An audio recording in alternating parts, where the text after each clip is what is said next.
दुर्रे अकरम साहिबा, जिस तरीके से अब्दुल्ला हमीद गुल साहब ये बात कर रहे हैं कि अब ये तमाम चीज़ें जो हैं ये रैप अप हो सकती हैं, आप क्या समझती हैं कि मकासद जो हासिल अमेरिका करना चाहता था उस पोजीशन के बाद कि जिस पोजीशन पे उसको खिफ़त उठाना पड़ रही थी, क्या अब उससे किसी हद तक हालात मुख्तलिफ हैं या उससे ज़्यादा ज़रबे दे के उसके लिए हालात मुश्किल हो चुके हैं?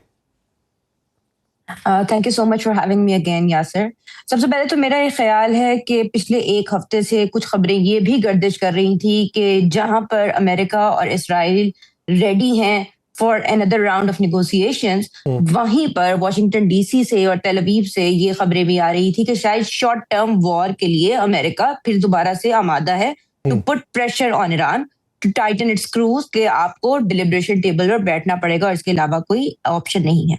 तो आज की और कल के होने वाले बयानात ने ये तो वाजे कर दिया है कि जंग तो दोबारा शुरू नहीं होने वाली।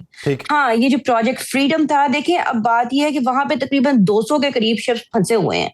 और अमेरिका यहाँ पे अपनी भी पावर दिखाना चाहता था ऑफ कोर्स, और ईरान ने साथ साथ अपनी भी रिटेलिएशन का मुजाहिरा किया है। जब ट्रंप ने प्रोजेक्ट फ्रीडम को अनाउंस किया तो एक स्टेप दिखाना था, पावर शोइंग स्टेप था ना कि हम कितने स्ट्रांग हैं।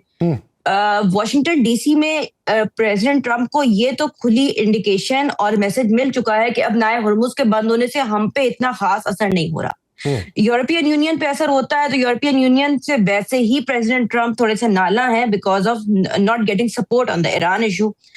बिल्कुल हमीद गुल साहब ने बिल्कुल सही ये बात कही, अब्दुल्ला हमीद गुल साहब ने, कि ये जो प्रॉब्लम है, जो कॉन्सिक्वेंसेस हैं, वो तो चाइनीज इकोनॉमी पर ही सबसे ज्यादा, अगर बिगर इकोनॉमीज की बात की जाए तो उनके ऊपर सबसे ज्यादा असरअंदाज हो रहे हैं और अमेरिका भी ये बात बहुत अच्छे से जानता है। यहाँ पर कहा यह जाता था कि शायद ये सब कुछ रैप अप होगा coinciding with president Trump's visit to China, क्योंकि प्रेसिडेंट ट्रम्प ने अमेरिका और चाइना के माबैन होने वाले अपने मामलात को भी तो सीधा करना है ना,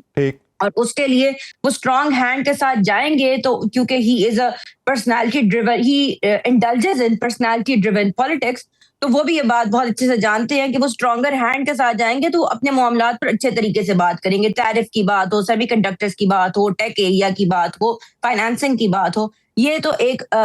रियलिटी है जिसको आप डिनाई नहीं कर सकते। हाँ, लेकिन जैसे बात ये है कि ये अमेरिका नाकाम हो गया है या अमेरिका फंस गया है, तो ऐसा कुछ नहीं है। अमेरिका के पास गोला बारूद है, अमेरिका के पास हथियार है। अमेरिका और ईरान दोनों जानते हैं कि अगर वो चाहे तो ये जंग तो अगले 100 साल तक भी चल सकती है। लेकिन ये रियलाइजेशन अब वॉशिंगटन डीसी में जरूर हो गई है कि ये 100 साल तक चलेगी भी, अगर चल भी गई तो हम इससे कोई फायदा नहीं ले सकेंगे। उसी तरीके से जंग के मकासद जो है वो हासिल नहीं किए जा सकते, इस वजह से तरजीहात जो है वो कुछ बदलाव का शिकार है या उनमें कोई मुस्बत बदलाव देखने में आ रहा है।